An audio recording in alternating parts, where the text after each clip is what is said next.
Israel is apologizing for the airstrike that killed 7 aid workers yesterday.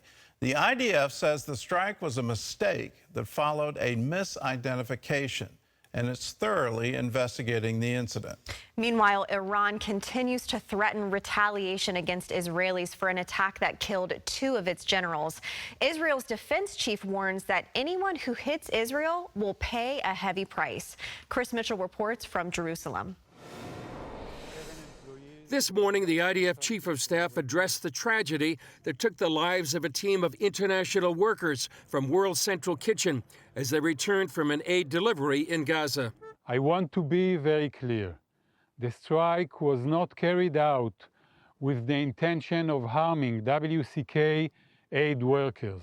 This incident was a grave mistake. Israel is at a war with Hamas, not with the people of Gaza. We are sorry for the unintentional harm to the members of WCK.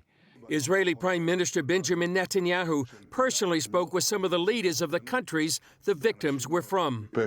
This happens in war. We're checking this thoroughly.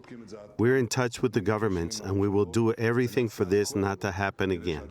In the U.S., the White House is expressing outrage over how dangerous it is for aid workers in Gaza. More than 200 aid workers have been killed in this conflict, making it one of the worst for aid workers in recent history.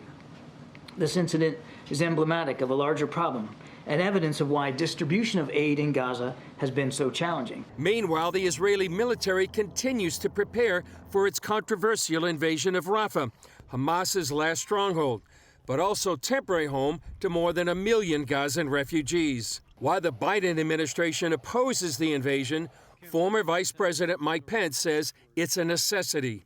Israel has no choice but to invade Rafah and hunt down and destroy Hamas once and for all.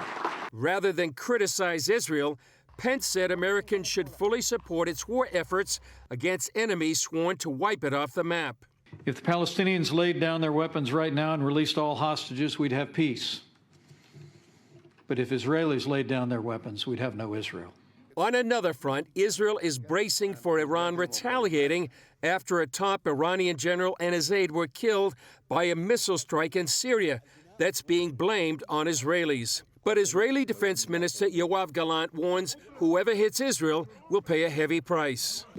We operate everywhere, every day, in order to prevent our enemies from gaining strength and in order to make it clear to anyone who acts against us, all over the Middle East, that the price for action against Israel will be a heavy one. Chris Mitchell, CBN News, Jerusalem.